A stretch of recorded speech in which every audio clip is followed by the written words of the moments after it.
The drama surrounding Mariusz Pudzianowski has never been about finesse, elegance, or technical beauty. It has always been about raw inevitability, about what happens when a man forged under iron, pain,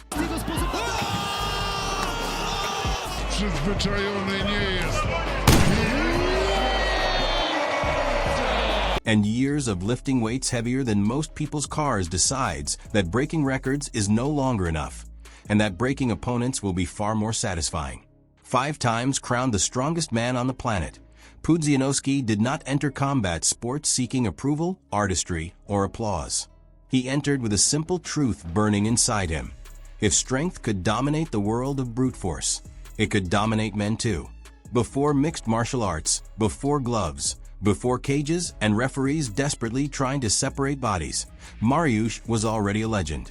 The king of brute force competitions, a man whose back looked like carved granite, whose arms appeared engineered rather than grown. He knew exactly how much violence lived inside him, and he didn't bother hiding it behind complicated technique.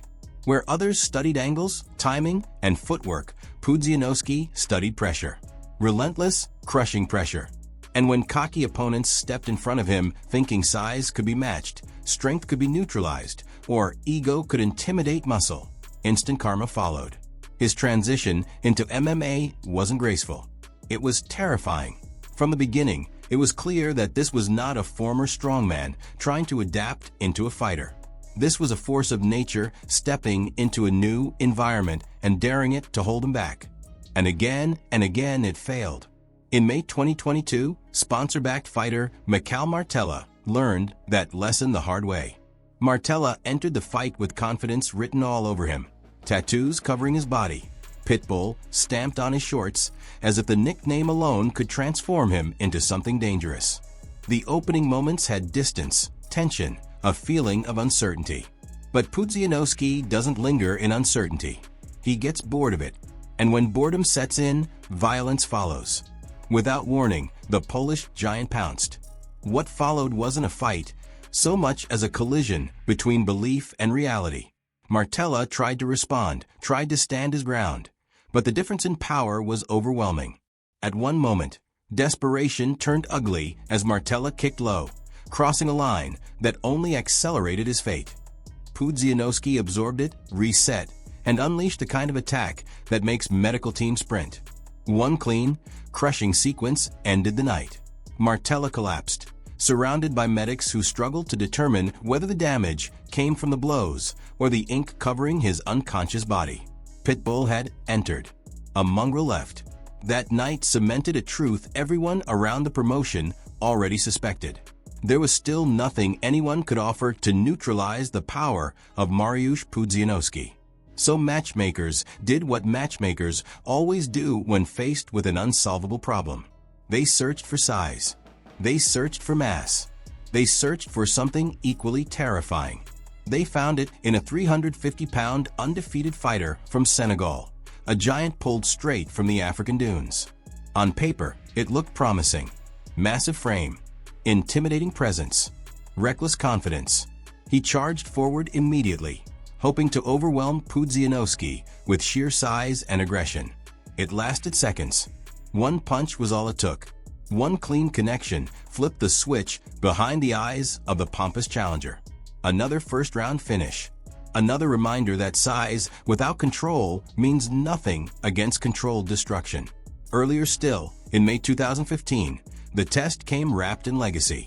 Rolles Gracie, a member of the legendary Gracie family, entered the cage carrying generations of grappling prestige. Against most men, that name alone commands respect. Against Pudzianowski, it commanded nothing but curiosity. Gracie did what logic dictated. He avoided power.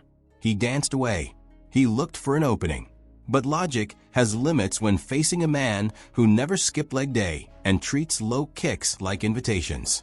The moment Gracie committed to a strike, the response was instant and brutal. A single hook from Pudzianowski ripped through years of training and lineage. Gracie collapsed, his body betraying him under the impact. It was over. Dominance stood tall. celebrating while his back, absurdly massive, looked like a billboard advertising what happens when tradition meets brute force. Back in late 2009, another compatriot stepped into the storm. Marcin Najman didn't need to hear words to understand what awaited him. Pudzianowski showed him before the fight even began, ripping his own t-shirt apart like a prophecy. From the opening seconds, the monster took the center of the ring. No hesitation, no respect for distance. Low kicks slammed into Najman's legs, each one sounding like was splitting. Technique didn't matter. Precision wasn't necessary. Pudzianowski bulldozed forward, crushing Najman to the ground under a barrage of punches, so heavy the referee physically had to pry him away to prevent permanent damage. That wasn't a victory. It was a rescue. Years later, in the summer of 2021, the Polish Hulk faced Łukasz Jurkowski. Pudzianowski entered the cage with a bizarre beetroot diet advertisement plastered across his chest, his physique looking almost unnatural, as if strength itself had been genetically modified. Jurkowski responded with confidence bordering on mockery. When the first low kick came, he smiled. When the second followed, he shrugged it off and began showing off high kicks, playing to the crowd, underestimating the man standing in front of him. That arrogance was his downfall. After one careless strike, Pudzianowski caught Jurkowski's leg and slammed him to the canvas like discarded furniture. Elbows rained down.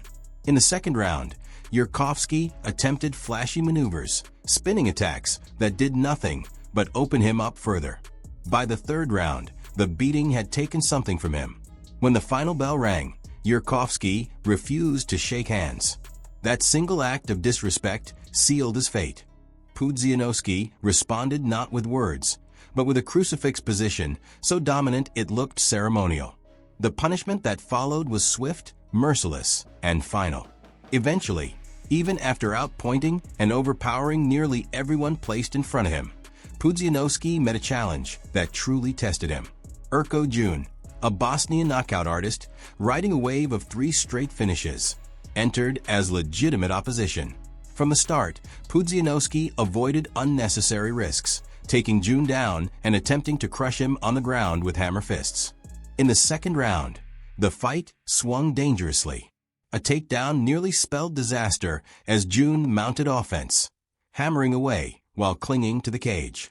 Only the referee's intervention prevented chaos. Fatigue crept in. The Bosnian smelled blood and began picking apart the strongman with technique and timing. But arrogance crept in too. Jun played with the takedown defense, lost focus for a fraction of a second, and that was all Pudzianowski needed. He reversed the position, claimed top control, and unleashed hell. The Polish pounder lived up to his name, smashing through Jun's guard until the damage forced the stoppage.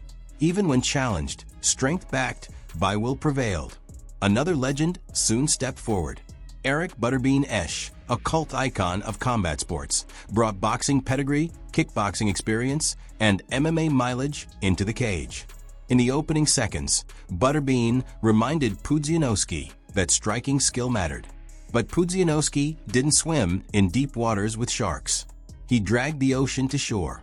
Once grounded, Butterbean became helpless, his famed durability collapsing under thunderous ground strikes until the referee intervened to save him from further harm.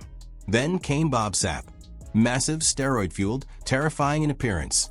Sapp looked like the perfect rival for the strongest man alive. What followed was one of the most infamous beatdowns in crossover MMA history.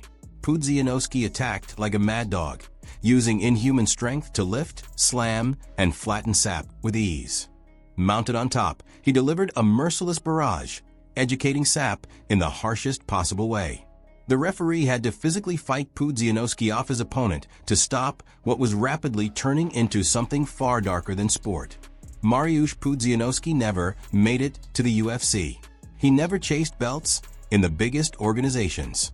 And yet his legacy is undeniable. He lived the peak male experience in full view of the world.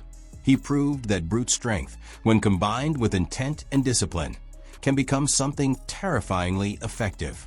Time and time again, cocky fighters stepped into the cage believing they could outsmart, outmaneuver, or outlast him. And time again, instant karma followed. If you enjoyed this storytelling breakdown of raw power meeting arrogance, let me know which fight shocked you the most. Was it the destruction of Bob Sapp, the collapse of Butterbean, or the early warnings delivered to anyone foolish enough to mock the strongest man on earth? Drop your thoughts in the comments, and if you want more cinematic fight stories like this, make sure to like the video, subscribe to the channel, and turn on notifications so you don't miss what's coming next.